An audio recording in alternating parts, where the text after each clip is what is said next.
হাসিনাকে রাখার বিপক্ষে 50% বেশি ভারতীয় নাগরিক, ইন্ডিয়া টুডের জরিপ। আইন শৃঙ্খলার উপর নির্ভর করছে সরকারের সাফল্য ব্যর্থতা, ডিসিদের সজাগ থাকার নির্দেশ। অর্থনীতি নির্বাচনী ব্যবস্থা ধ্বংস করে গেছে স্বৈরাচার আওয়ামী লীগ, বললেন তারেক রহমান। শিক্ষকদের উপর লাঠিচার্জ, টিয়ারশেল, জলকামান, নিয়োগের দাবিতে অনড় থাকার ঘোষণা। তেল নিয়ে তেলেসমাতি, রোজার আগেই বাজার থেকে উধাও সয়াবিন।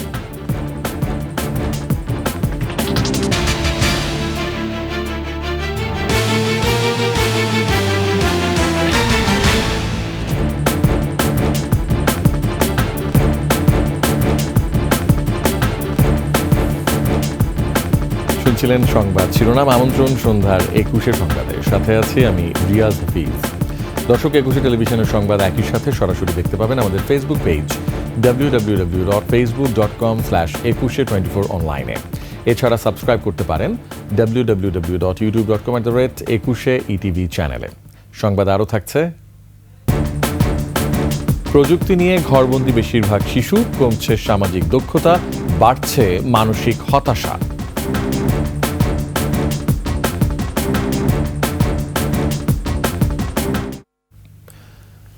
বাংলাদেশের ক্ষমতাচ্যুত প্রধানমন্ত্রী শেখ হাসিনাকে মোদি সরকার ভারতে আশ্রয় দিলেও দেশটির 50% বেশি মানুষের অবস্থান এই সিদ্ধান্তের বিপক্ষে। আর দেশটির উত্তর পূর্বাঞ্চলীয় রাজ্য বা সেভেন সিস্টার্সের আরও বেশি মানুষ হাসিনাকে ভারতে চায় না। সম্প্রতি ভারতীয় গণমাধ্যম ইন্ডিয়া টুডের জরিপে উঠে আসে এসব তথ্য।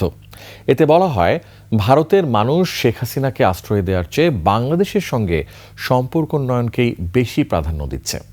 বিস্তারিত দুলি মল্লিকের ডেস্ক রিপোর্টে। গণ অভ্যুত্থানের মুখে ক্ষমতাচ্যুত হয়ে গেল 5 আগস্ট দেশ ছেড়ে পালিয়ে ভারতে আশ্রয় নেন শেখ হাসিনা। ভারতের ক্ষমতাসীন নরেন্দ্র মোদীর সরকার তাকে আশ্রয় দিলেও দেশটির মানুষ আসলে বিষয়টিকে কিভাবে দেখছে, মোদী সরকারের সিদ্ধান্তের সঙ্গে আসলে কত মানুষ একমত, এমন প্রশ্নের উত্তর মিলেছে সম্প্রতি ভারতীয় গণমাধ্যম দ্য ইন্ডিয়া টুডের জরিপে। জরিপের ফল বলছে, শেখ হাসিনাকে ঘনিষ্ঠ মিত্র মনে করে আশ্রয় দেওয়াকে সঠিক মনে করছে 37.6% মানুষ। তবে এর বিপরীতে বাংলাদেশের সঙ্গে সম্পর্ক উন্নত করতে তাকে বাংলাদেশে প্রত্যর্পণ বা অন্য দেশে পাঠানোর পক্ষে মত দিয়েছেন 50.2% মানুষ। আর দেশটির উত্তর পূর্ব রাজ্যগুলোর ক্ষেত্রে অন্তত 70% মানুষ শেখ হাসিনাকে ভারতে চায় না। শেখ হাসিনার ক্ষমতাচ্যুতির পর থেকে দুদেশের মধ্যে অস্থিরতা চলমান রয়েছে, কূটনৈতিক সম্পর্কে সৃষ্টি হয়েছে বিরোধ। দুলি মল্লিক, ডেস্ক রিপোর্ট, 21 টেলিভিশন। দেশের সকল নাগরিকের নিরাপত্তা নিশ্চিত করা অন্তর্বর্তী সরকারের সর্বোচ্চ অগ্রাধিকার। সেই লক্ষ্যে আইন শৃঙ্খলা রক্ষায় জেলা প্রশাসকদের সতর্ক থাকার নির্দেশ দিয়েছেন প্রধান উপদেষ্টা ডক্টর মোহাম্মদ ইউনূস। কাজের মাধ্যমে অন্তর্বর্তী সরকার যেন স্মরণীয় হয়ে থাকতে পারে, সেজন্য ডিসিদের সহায়তাও চান প্রধান উপদেষ্টা। এছাড়া এ সময় পাসপোর্টের জন্য পুলিশ ভেরিফিকেশন আর লাগবে না বলে জানান ডক্টর ইউনূস। আরও জানাচ্ছেন প্রণব চক্রবর্তী। ঢাকায় শুরু হলো 3 দিনব্যাপী জেলা প্রশাসক সম্মেলন। জুলাই অভ্যুত্থান পরবর্তী জেলা প্রশাসকদের সাথে প্রধান উপদেষ্টা ডক্টর মোহাম্মদ ইউনূসের এটি প্রথম সাক্ষাৎ। এবারের সম্মেলনে ডিসিদের পাঠানো 1245টি প্রস্তাবের মধ্যে কার্যপত্রে অন্তর্ভুক্ত হয়েছে 354টি প্রস্তাব। বক্তব্যে প্রধান উপদেষ্টা বলেন, টিম ওয়ার্কের মাধ্যমে সরকারের সব প্রতিষ্ঠানকে জনগণের জন্য কাজ করতে হবে। যদি এটা বাংলাদেশ সরকার হয়ে থাকে, বাংলাদেশ সরকারকে একটা টিম হতে হবে। এটা টিম ওয়ার্ক, যেমন না যে আমি আমার মতো করলাম, ওর মতো করলাম, এটা হয় না। আমরা কেউ যেন এমন কোনো ভুল কাজ না করি যাতে করে পুরো টিমের সাফল্য ব্যাহত হয়। সকল নাগরিকের নিরাপত্তা রক্ষা সরকারের অগ্রাধিকার, এটি নিশ্চিত করতে জেলা প্রশাসকদের প্রতি আহ্বান জানান doctor Yunus. Law and order একটা শান্তি শৃঙ্খলা বজায় একটা মস্ত বড় ইস্যু হয়ে গেল। এটাতে আমরা কি পরিমাণ অগ্রসর হলাম? কি করণীয় আমাদের, এটা একটা 1 নম্বর বিবেচ্য বিষয়। সেখানে নারী শিশুদের রক্ষা এটা বিশেষ দায়িত্ব, সংখ্যালঘুদের রক্ষা মস্ত বড় দায়িত্ব, কারণ এটার উপরে সারা দুনিয়া নজর রাখে আমাদের উপরে, আমরা সংখ্যালঘুকে কিভাবে তাদের সঙ্গে ব্যবহার করছি। সরকারের দায়িত্ব হলো সকল নাগরিকের সুরক্ষা বিধান করা। প্রধান উপদেষ্টা আশা করেন দেশ গড়ার সুযোগ কাজে লাগিয়ে জনগণের মনে জায়গা করে নেবে অন্তর্বর্তী সরকার। কারো রক্তচক্ষুর কারণে, কারো ধমকের কারণে কোনো কাজ করার প্রয়োজন নেই, অন্তত এই সময়টুকুতে আমি নিজের মতো করে যেটা আইন, যেটা করার দরকার, দেশের জন্য যেটা করার দরকার সেটা আমি করবো। যেটুকু তোমাদের মাধ্যমে করতে পারবো, তোমাদের কারণে আমরাও যেন স্মরণীয় হতে পারি। অনিয়ম নয়, নিয়মের মধ্যে থেকে সকল কাজ সম্পন্ন করার আহ্বান জানান প্রধান উপদেষ্টা। পাসপোর্টও এই দেশের নাগরিকের একটা পরিচয়পত্র, এখানে পুলিশ ভেরিফিকেশন লাগবে। আমরা আইন করে দিয়েছি এখন থেকে পুলিশ ভেরিফিকেশন লাগবে না। প্রণব চক্রবর্তী, 21 টেলিভিশন, ঢাকা। যে কোনো মূল্যে ইতিহাসের উত্তম নির্বাচন করতে জেলা প্রশাসকদের নির্দেশনা দেওয়া হবে বলে জানিয়েছেন কমিশনার আনোয়ারুল ইসলাম সরকার। বলেন, সরকারের পক্ষ থেকে চাপ না থাকায় এবার কোনো খারাপ উদাহরণ সৃষ্টি হবে না বলে বিশ্বাস করে ইসি। শিউলি শবনমের রিপোর্ট। রোববার থেকে শুরু হওয়া 3 দিনের ডিসি সম্মেলনের শেষ দিন নির্বাচন কমিশন জেলা প্রশাসকদের সাথে বৈঠক করে দিক নির্দেশনামূলক বক্তব্য দেবে। বিষয়টি নিয়ে সাংবাদিকদের সাথে কথা বলেন নির্বাচন কমিশনার আনোয়ারুল ইসলাম। আমরা একটা অবাধ, সুষ্ঠু, নিরপেক্ষ, স্বচ্ছ নির্বাচনের জন্য প্রতিজ্ঞাবদ্ধ। বর্তমান মাঠ প্রশাসন দিয়েই সুষ্ঠু নির্বাচন সম্ভব বলে মনে করেন এই কমিশনার। যেহেতু সরকারের পক্ষ থেকে কোনো ধরনের প্রেশার থাকবে না, কোনো ধরনের প্রভাব থাকবে না, সেহেতু আমরা আশাবাদী যে এবারও সুষ্ঠু সুন্দর নির্বাচন হবে। কমিশন বিশ্বাস করে যে এবার কোনো খারাপ উদাহরণ সৃষ্টি হবে না, একটা উত্তম নির্বাচন বাংলাদেশের ইতিহাসে ইনশাল্লাহ হবে।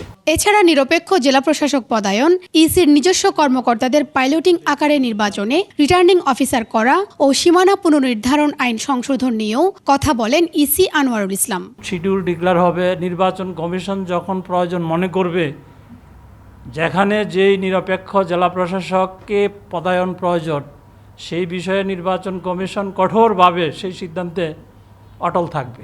আওয়ামী লীগের নিবন্ধন বাতিলের দাবি জানাচ্ছে অনেক দল। এমন প্রশ্নের উত্তরে কমিশনার বলেন, এই বিষয়ে কথা বলার সময় এখনো আসেনি। এই বিষয়ে আমরা এখনো কিছু বলতে চাচ্ছি না। শিউলি শবনম, 21 টেলিভিশন, ঢাকা। স্বৈরাচার আওয়ামী লীগ দেশের অর্থনীতি, উন্নয়ন, নির্বাচনী ব্যবস্থা সব ধ্বংস করে গেছে বলে মন্তব্য করেছেন বিএনপির ভারপ্রাপ্ত চেয়ারম্যান তারেক রহমান। 31 দফা বাস্তবায়নের মাধ্যমে 15 বছরের ধ্বংসযজ্ঞ থেকে দেশকে পুনর্গঠন করারও আহ্বান জানান তিনি। নড়াইল প্রতিনিধি ফরহাদ খানের সহায়তায় আরও জানাচ্ছেন সমর ইসলাম। নড়াইল সরকারি উচ্চ বিদ্যালয় মাঠে জেলা বিএনপির দ্বিবার্ষিক সম্মেলন। সকাল থেকেই নেতাকর্মীরা জড়ো হন সম্মেলন স্থলে। জেলা বিএনপির সভাপতি বিশ্বাস জাহাঙ্গীর আলমের সভাপতিত্বে সম্মেলন উদ্বোধন করেন চেয়ারপারসনের উপদেষ্টা আমানুল্লাহ আমান। এই কাউন্সিল অনুষ্ঠিত হতে যাচ্ছে। পরে ভার্চুয়ালি যুক্ত হয়ে বক্তব্য দেন দলের ভারপ্রাপ্ত চেয়ারম্যান তারেক রহমান। বলেন, 31 দফার মাধ্যমে দেশ ও রাষ্ট্র কাঠামোকে মেরামত করতে হবে। কিভাবে দেশকে আমরা আবার সামনের দিকে এগিয়ে নিয়ে যাব, তার একটি পরিকল্পনা দেশের মানুষের সামনে আমরা উপস্থাপন করেছি।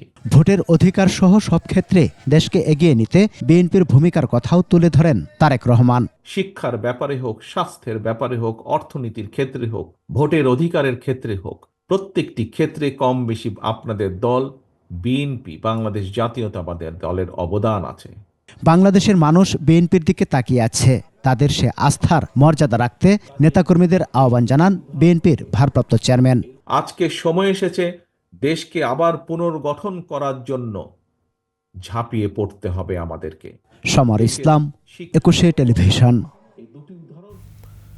এদিকে গণতন্ত্রকে প্রাতিষ্ঠানিক রূপ দিতে নির্বাচনী একমাত্র পথ বলে মন্তব্য করেছেন বিএনপির মহাসচিব মির্জা ফখরুল ইসলাম আলমগীর।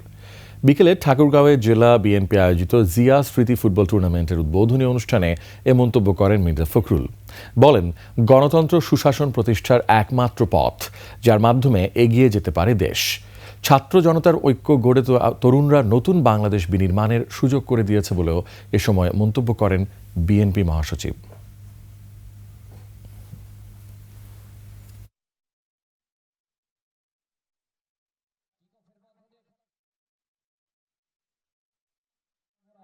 নির্বাচনই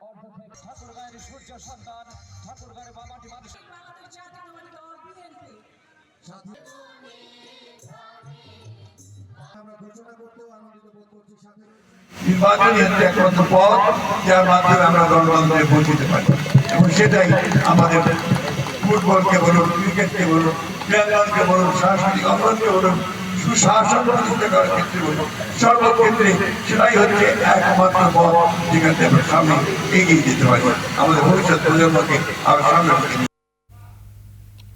নির্বাচন নিয়ে গড়িমসি চলছে। জাতীয় নির্বাচনের আগে স্থানীয় নির্বাচনের দাবি দূরভিসন্ধিমূলক। বিএনপির সিনিয়র যুগ্ম মহাসচিব রুহুল কবির রিজভী এ মন্তব্য করেছেন। আরেক অনুষ্ঠানে দলের স্থায়ী কমিটির সদস্য ডক্টর আব্দুল মঈন খান বলেন, আবারও ১-১১ মতো বিরাজনীতিকরণের পরিস্থিতি লক্ষ্য করা যাচ্ছে। মাহিলা ইসলামের রিপোর্ট। আগামী জাতীয় নির্বাচনে কেমন প্রার্থী চাই এ বিষয়ে আয়োজন করা হয় জাতীয় সংলাপ। বিভিন্ন রাজনৈতিক দলের নেতারা এতে যোগ দেন।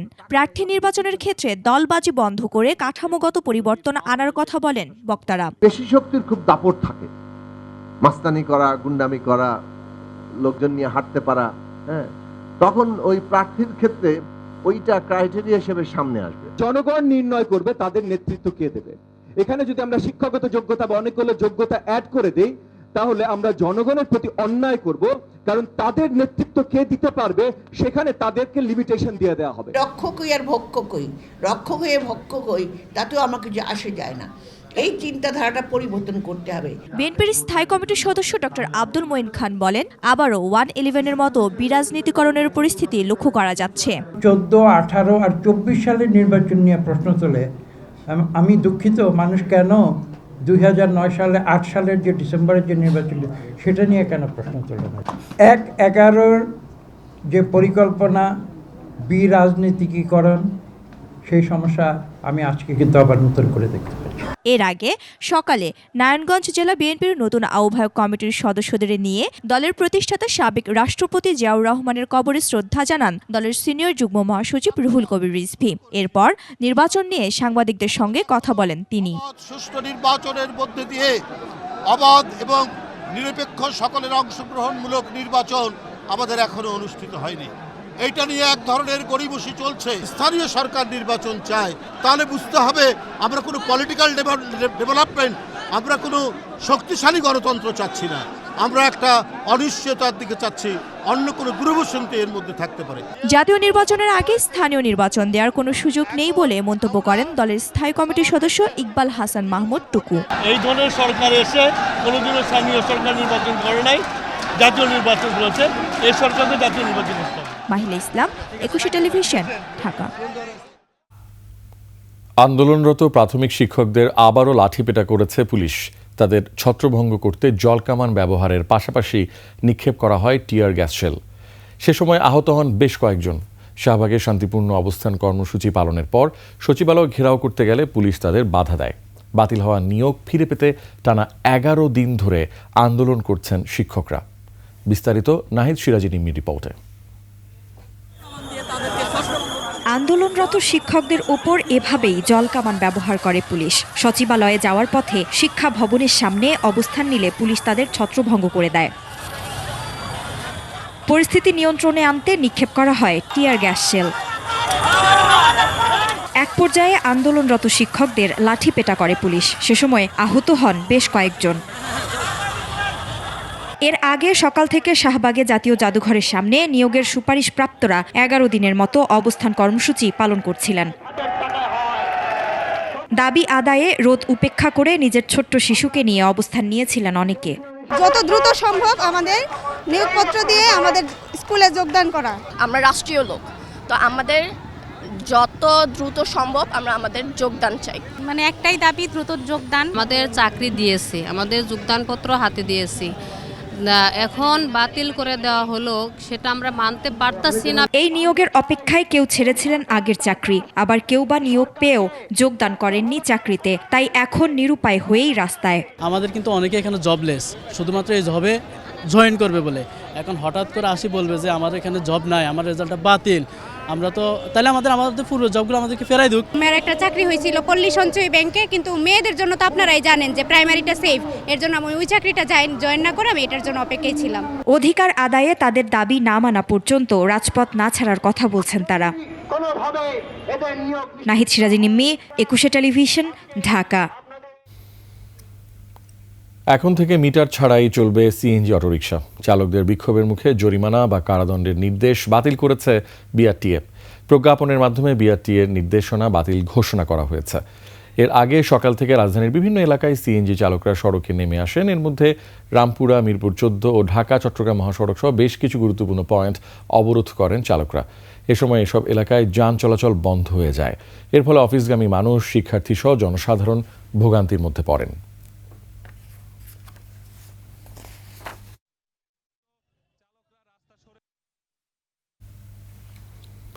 রমজানের আগেই বাজার থেকে উধাও সয়াবিন তেল। বাড়তি দামেও মিলছে না সয়াবিন। এমন পরিস্থিতিতে রমজানে ভোজ্য তেল নিয়ে নতুন শঙ্কা তৈরি হয়েছে। এজন্য তেল আমদানিকারক সিন্ডিকেটকে দায়ী করছেন খুচরা দোকানি ও ভোক্তারা। এদিকে ভোজ্য তেলের সংকট থাকলেও ছোলা, খেজুর সহ অন্যান্য পণ্যের পর্যাপ্ত সরবরাহ রয়েছে বাজারে। মেহেদী হাসানের রিপোর্ট। আর কদিন বাদেই শুরু হবে রমজান মাস। এ সময় ইফতার তৈরি সহ বিভিন্ন কারণে ভোজ্য তেলের চাহিদা বাড়ে। সেই সুযোগ নিয়ে থাকেন অসাধু ব্যবসায়ীরা। পর্যাপ্ত সরবরাহ সত্ত্বেও বাড়িয়ে দেন দাম। তবে এবারের চিত্র ভিন্ন। রমজানের আগেই বাজার থেকে উধাও সয়াবিন তেল। রেট আছে 852 টাকা, কিন্তু ডিলার কথা কেনা লাগে আমাকে একই রেট কিনি, তারপরে দিয়ে মাল পাওয়া যায় না। আমার ফ্রেশ এটা প্রতিদিন মনে করেন আমার 8-10 টন প্রতিদিন 2-3 গাড়ি থাকি, কিন্তু যেমন মনে করেন রূপচাঁদা, মানে নাম বলার রূপচাঁদা আছে, তীর আছে, এগুলো তো সচরাচর দিচ্ছে না। যারা ডিস্ট্রিবিউটার আছে ওরা তো টাকা দেওয়া আছে কোম্পানির কাছে, কোনো কোম্পানি মাল দিতে আসে না। যা পুষ্টি কোম্পানি দিত আর ফ্রেশ কোম্পানি দিত, প্রতিদিনকে 100 কার্টন এরকম করে দিত, এখন ওইটাও দেওয়া বন্ধ করে দিচ্ছে। দেশে ভোজ্য তেলের বার্ষিক চাহিদা 20 থেকে 22 লাখ টন। রমজান মাসে স্বাভাবিকের চেয়ে চাহিদা বাড়ে প্রায় 3 লাখ টন। ভোক্তারা বলছেন, স্বৈরাচার বিদায় হলেও ব্যবসায়ী সিন্ডিকেট এখনো বহাল তবিয়তে থাকায় ভোজ্য তেলের বাজারে এমন অরাজকতা।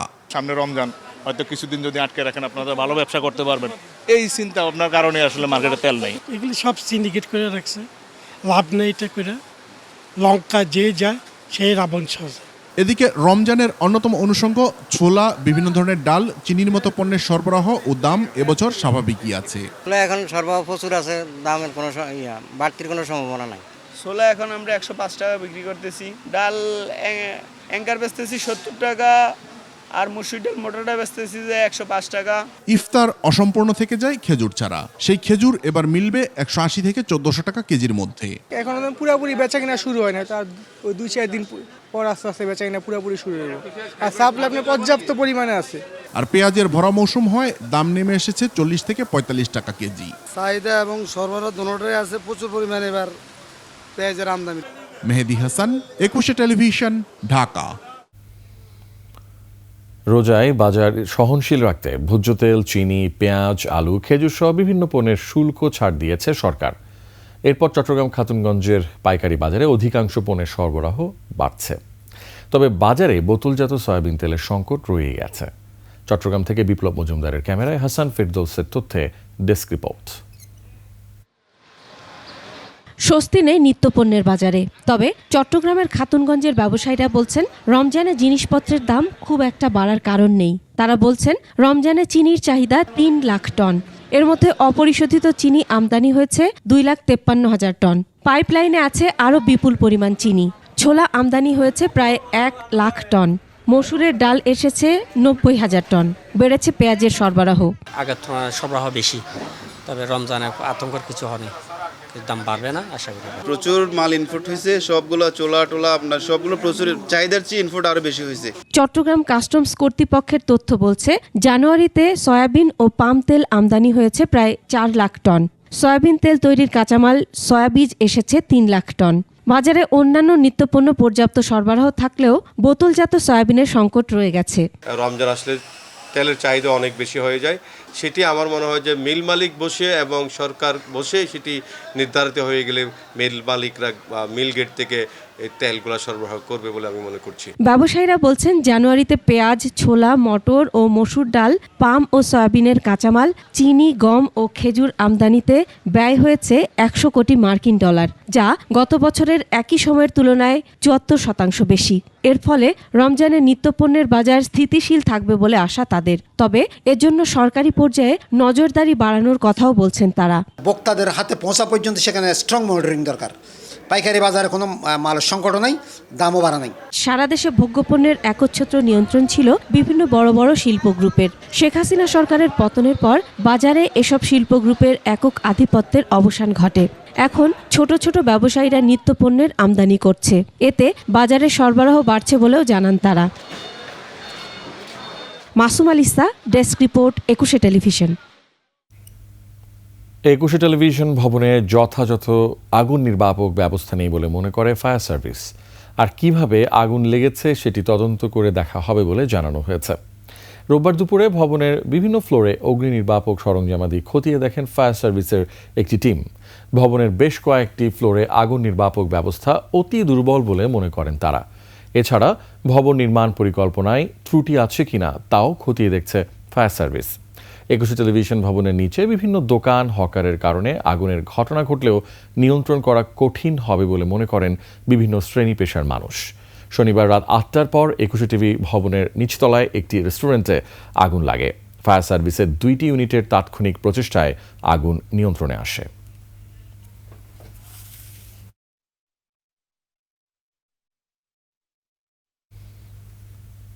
হারিয়ে যাচ্ছে রঙিন শৈশব। খোলা আকাশের নিচে বা সবুজ মাঠে খেলা নয়, প্রযুক্তি নিয়ে ঘরবন্দি কাটছে রাজধানীর বেশিরভাগ শিশুর জীবন। বিশেষজ্ঞরা বলছেন, ঘরে থাকায় শিশুদের সামাজিক দক্ষতা যাচ্ছে কমে, বাড়ছে মানসিক চাপ, হতাশা, সংকুচিত হয়ে পড়ছে তাদের মনোসামাজিক বিকাশের জায়গা। মুশফিকা নাজরিনের বিশেষ রিপোর্ট, ক্যামেরায় ছিলেন জনি রোজারিও। বিকেল 4:30। ছোট্ট রিদা ও রাইফার এখন মাঠে খেলার কথা, কিন্তু ওদের মোহাম্মদপুরে বাসার কাছে কোনো মাঠ নেই। ফলে দুবোনের বিকেলটা কাটে মন খারাপ করে বারান্দায়, কখনো বা মোবাইল ফোনে বা বই পড়ে। আমরা যখন নিচে যাই তখন আমরা খেলতে পারি না, তখন তো গাড়ি দুগুড়া থাকে, তখন তো আমরা হচ্ছে গিয়ে খেলার জায়গায় পাই না। বাসার কাছে একটা মাঠ থাকলে আমরা প্রতিদিন ওখানে গিয়ে খেলতে পারতাম। শ্যামলীর আদাবরে থাকেন লিটু বিথি দম্পতি। 6 মাস হলো কানাডা থেকে এসেছেন তারা। তাদের 10 বছরের ছেলে জুমার বিরক্ত, সবসময় বাসায় থাকতে হয় বলে।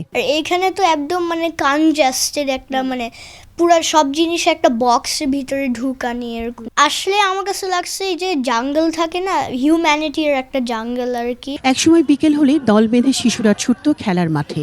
গোল্লা ছুট, কানামাছি, দাঁড়িয়াবান্ধা, কত কি খেলতো তারা। নগরায়ন, জনসংখ্যা বৃদ্ধি ও অপরিকল্পিত স্থাপনার ফলে কমে গেছে খেলার মাঠ।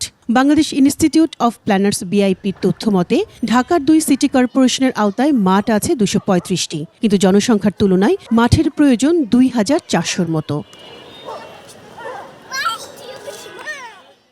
খেলতে না পারায় শিশুরা হয়ে পড়ছে গৃহবন্দী, আসক্ত হচ্ছে মোবাইল, ট্যাব, কম্পিউটার গেমের প্রতি। 18 বছর তো আসলে হয়নি, কিন্তু যেই জিমেল ওরা ইউজ করে সেই জিমেলটা 18 বছরের উপরে বয়সে সেট করা আছে। এটা দেখতে দেখতে ভালো লাগে, নেশা হয়ে গেছে। যুক্তরাষ্ট্রের centre for disease control and প্রিভেনশনের তথ্যে বাংলাদেশের 4 থেকে 17 বছর বয়সী প্রায় 60 লাখ শিশু কিশোর ডিজিটাল আসক্তিজনিত নানা রোগে ভুগছে। ফেসবুক, ইনস্টাগ্রাম, লিঙ্কডইন, টিকটক সহ সব সামাজিক যোগাযোগ মাধ্যমে তাদের উপস্থিতি সবচেয়ে বেশি। শিশুর স্মার্টফোন আসক্তির কিছু প্রধান কারণ: 85% মা বাবা সন্তানদের সময় কম দেন, 52% শিশু খেলার মাঠের অভাব, 42% শিশুর খেলার সঙ্গী নেই। এভাবে মাঠে খেলাধুলা করে না যারা মোবাইল ব্যস্ত থাকে। সন্তানদের ডিজিটাল আসক্তিতে চিন্তিত অভিভাবকরাও। দৌড়াদৌড়ি, খেলাখেলিটা হলে যেটা পরিশ্রম হতো, শরীরে হতো, ওটা তো আর মোবাইল দেখে, টিভি দেখে হচ্ছে না। আরেকটা মানুষের সাথে কিভাবে কথা বলতে হয়, কিভাবে বাক্য বিনিময় করতে হয়, সৌহার্দ্যপূর্ণ সম্পর্ক তৈরি করতে হয়, এই জিনিসটা আসলে তারা শিখতে পারতেছে না। যতটুকু ক্লাসে থেকে তার চেয়ে মূল টাইম স্পেন্ড করে হলো আপনার ডিভাইসে। কোনোকে আমরা সময় দেই, কিন্তু তারপরে যেটা হয় যে ও ওই গেমের মধ্যে ঢুকে যায় বা টিভি দেখে, তো ওর কিন্তু চোখটাও খারাপ হলো এই জন্যই। মানসিক স্বাস্থ্য বিশেষজ্ঞ ডাক্তার হেলালুদ্দিন আহমেদ জানান, প্রতিদিনই বাড়ছে 3 বছরের শিশু থেকে 18 বছরের কিশোর রোগীর সংখ্যা। তার ভিডিও দিয়ে তাকে এক্সপোজ করা এবং সেই ভিডিও দিয়ে বাবা মা নিজেরা খানিকটা আনন্দ পাবেন, লাইক বেশি পাবেন, কমেন্ট বেশি পাবেন, শুধু এই আশাতে যখন শিশুকে তারা ব্যবহার করছেন, আমরা মনে করি সেটি শুধু তাদের এক ধরনের ভুল নয়, কোনো ক্ষেত্রে শিশু অধিকারের উপর একটি হস্তক্ষেপ। ঢাকা বিশ্ববিদ্যালয়ের চিকিৎসা মনোবিজ্ঞানের সহকারী অধ্যাপক জবিতা খাতুন জানান, শিশুবান্ধব সমাজ প্রয়োজন। তাকে আপনি মাঠে নিয়ে যাচ্ছেন না, তাকে বন্ধু বানাতে দিচ্ছেন না, তাকে শুধু পড়াশোনা করাচ্ছেন, তাহলে কি হবে? এই বাচ্চাটা আপাতত দেখলে মনে হবে যে ভালোভাবে বেড়ে উঠছে, একটু পরেই বুঝতে পারবেন যে একটা অসুস্থ, বিশেষ করে মানসিক এবং শারীরিকভাবে অসুস্থ একটা মানুষ তৈরি হলো। তার মতে, শিশুর মানসিক শারীরিক বিকাশে সামাজিক যোগাযোগ মাধ্যমের কিছু জায়গা এখনই কঠোরভাবে নিয়ন্ত্রণ করা দরকার। বা আমাকে দেখতে হবে কি ব্যবহার করছে। মুশফিকা নাজনীন, 21 টেলিভিশন, ঢাকা। আখেরি মোনাজাতে শেষ হলো বিশ্ব ইজতেমার দ্বিতীয় পর্ব। মোনাজাতে বিশ্ব শান্তি ও মুসলিম উম্মার কল্যাণ ও সমৃদ্ধি কামনা করা হয়। এবারের ইজতেমায় অংশ নেন মাওলানা সাদের অনুসারীরা। মোনাজাত শেষে ফিরতিপথে পর্যাপ্ত যানবাহন ও ট্রেনের অভাবে দুর্ভোগে পড়েন হাজারো মানুষ। গাজীপুর প্রতিনিধি অপূর্ব রায়ের তথ্য ছবিতে ডেস্ক রিপোর্ট। ভোর থেকে ইজতেমা ময়দানে আসতে শুরু করেন ধর্মপ্রাণ মানুষ। 3 দিন ধরে তাবলিগ জামাতের নানামুখী শিক্ষা শেষে আখেরি মোনাজাতে শেষ হয় এবারের বিশ্ব ইজতেমা। দুপুর 12:30টার পর শুরু হয় আখেরি মোনাজাত, শেষ হয় 1টার পরে। আখেরি মোনাজাত পরিচালনা করেন দিল্লির মাওলানা সাদের বড় ছেলে মাওলানা ইউসুফ বিন সাদ। বিশ্ব শান্তি ও মুসলিম উম্মার কল্যাণ ও সমৃদ্ধি কামনা করা হয় আখেরি মোনাজাতে। ইজতেমা শেষে তাবলিগের নিয়মিত দাওয়াতে বের হবেন জোটবদ্ধ মুসল্লিরা। আমরা আল্লাহর কাছে দোয়া করছি, আমরা যেন আল্লাহর জান্নাত পাইতে পারি, আল্লাহকে রাজি খুশি করতে পারি। দিনের পথে আল্লাহর ইবাদত করতে আসছি, আমাদের মাগফিরাত কবরবাসী যারা আছে তাদের জন্য দোয়া চাইছি। মোনাজাত শেষে নিজ নিজ গন্তব্যে ফিরতে পর্যাপ্ত যানবাহন, বাড়তি ভাড়া ও ট্রেনের অভাবে দুর্ভোগে পড়েন অনেকে। বাসে অতিরিক্ত ভাড়া ও নির্ধারিত সময়ে ট্রেন না আসায় অনেকেই পড়েন ভোগান্তিতে। বাড়িতে যাবো, গাড়ি পাচ্ছি না, গাড়ির ভাড়া বেশি যাচ্ছে। 120 টাকা দেয়া এখন চাইতেছে 250 টাকা, মানে এত পরিমাণ দাম, ভাড়া বেশি যাচ্ছে। মোনাজাত উপলক্ষে রেলওয়ে বিভাগের পক্ষ থেকে 8টি বিশেষ ট্রেনের ব্যবস্থা করা হয়। 5টি বিশেষ ট্রেন ছাড়া সব ট্রেনের যাত্রা বিরতি রাখা হয় টঙ্গী স্টেশনে। Masum Alisa, desk report, 21 television. Operation devil হান্টে গত 24 ঘন্টায় সারা দেশে 389 জনকে গ্রেফতার করেছে যৌথ বাহিনী। আটকদের সবাই আওয়ামী লীগ ও অঙ্গ সংগঠনের নেতাকর্মী। অভিযানে 24 ঘন্টায় রংপুর মেট্রোপলিটন কোতোয়ালি থানা আওয়ামী লীগের সাংগঠনিক সম্পাদক ওমর ফারুক ও জেলা মৎস্য লীগের সহসভাপতি আজাদকে গ্রেফতার করেছে পুলিশ। তাদের বিরুদ্ধে বৈষম্য বিরোধী আন্দোলনে হামলা সহ বিভিন্ন ঘটনায় একাধিক মামলা রয়েছে। চট্টগ্রাম নগরীর বিভিন্ন এলাকায় অভিযান চালিয়ে গত 24 ঘন্টায় অস্থিতিশীলতা সৃষ্টিকারী 23 জনকে গ্রেফতার করেছে পুলিশ। তাদের মধ্যে আওয়ামী লীগের নেতাকর্মীরা রয়েছেন। কুমিল্লার বিভিন্ন উপজেলায় অভিযান চালিয়ে গত 24 ঘন্টায় আরও 15 জনকে গ্রেফতার করা হয়েছে। এ নিয়ে গেল 7 দিনে জেলায় মোট 60 জনকে গ্রেফতার করেছে যৌথ বাহিনী। গাইবান্ধায় অপারেশন ডেভিল হান্টে গত 24 ঘন্টায় আটক করা হয়েছে 1 জনকে।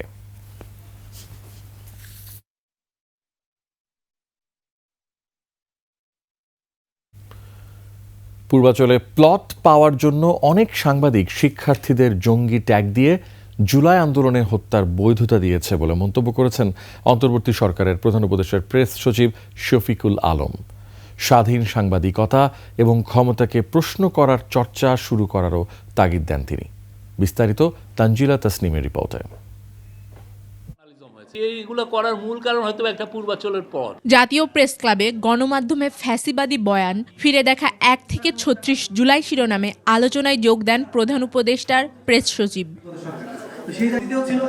জুলাই গণ অভ্যুত্থানে অনেক চোখ রাঙানি উপেক্ষা করে কিছু গণমাধ্যম ভালো সাংবাদিকতা করেছে মন্তব্য করে শফিকুল আলম বলেন, দালালি করে অনেকে আবার স্বৈরাচারকে শক্তিশালীও করেছে। ছাত্রলীগ, যুবলীগ এবং সাংবাদিক লীগের চোখ রাঙানি সব কিছুকে উপেক্ষা করে বেশ কিছু সংবাদপত্র ভালো জার্নালিজম করেছেন। গণ অভ্যুত্থান পরবর্তী নতুন বাংলাদেশে সাংবাদিকতা কেমন হবে সে বিষয়ে কথা বলেন প্রেস সচিব। যেই ক্ষমতায় আসুক তার হয়ে যেন কোনো সাংবাদিক দালালি করতে না হয়, এবং এই জন্য আমরা বারবার বলছি যে আমাদের ভুল ত্রুটি থাকলে এই গভর্নমেন্ট একটা এক্সাম্পল সেট করতে চাচ্ছে।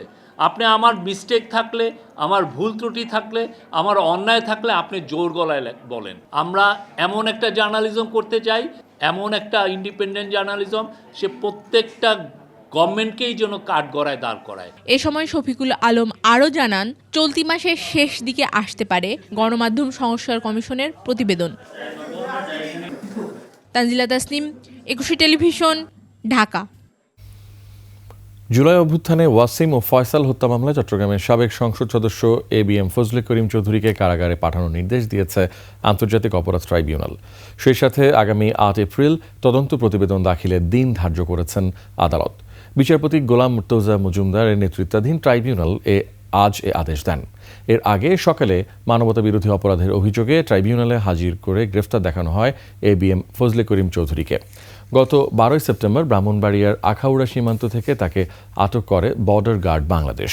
তার বিরুদ্ধে জুলাই আন্দোলনে হত্যার নির্দেশ সহ বেশ কয়েকটি অভিযোগ রয়েছে। প্রসিকিউশন জানায়, জাতিসংঘের প্রতিবেদন মানবতাবিরোধী অপরাধীদের বিরুদ্ধে তদন্ত কাজে ব্যবহার করা হবে।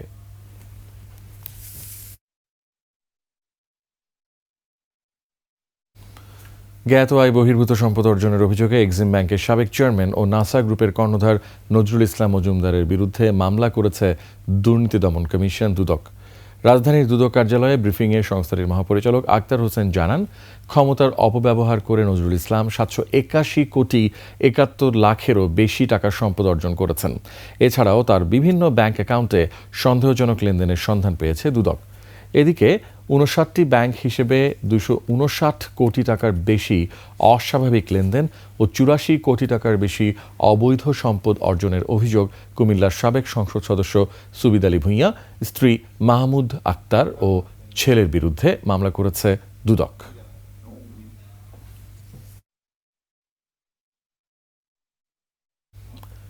ফেব্রুয়ারির মধ্যে প্রাথমিকের সব শিক্ষার্থীর হাতে পৌঁছে যাবে সব বই।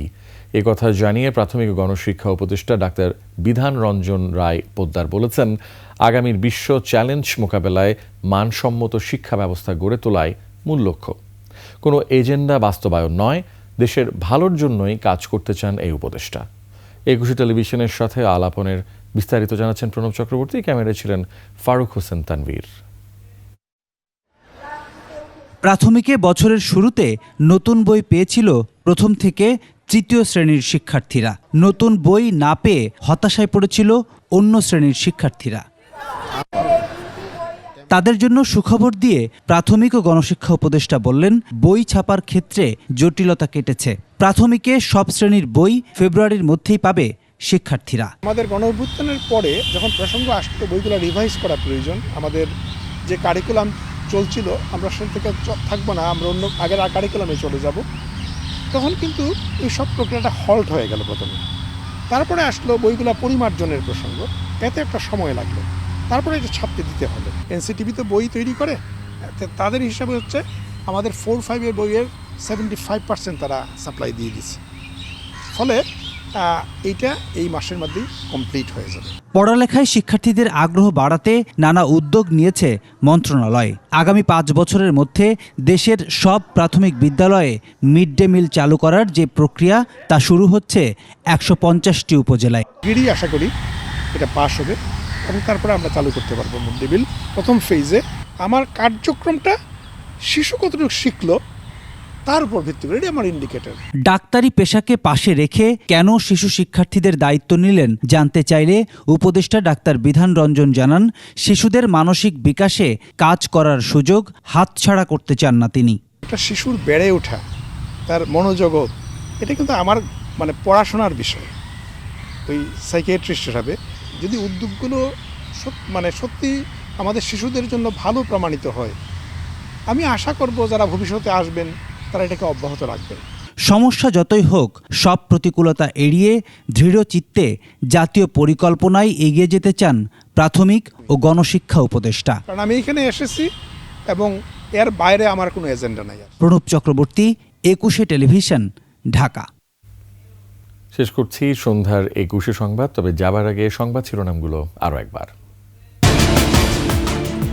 হাসিনাকে রাখতে চায় না 50% ভারতীয় নাগরিক। আইন শৃঙ্খলার উপর নির্ভর করছে সরকারের সাফল্য ব্যর্থতা, ডিসিদের সজাগ থাকার নির্দেশ। অর্থনীতি নির্বাচনী ব্যবস্থা ধ্বংস করে গেছে স্বৈরাচার আওয়ামী লীগ, বললেন তারেক রহমান। শিক্ষকদের উপর লাঠিচার্জ, টিয়ারশেল, জলকামান, নিয়োগের দাবিতে অনড় থাকার ঘোষণা। তেল নিয়ে তেলেস্পাতি, রোজার আগেই বাজার থেকে উধাও সয়াবিন।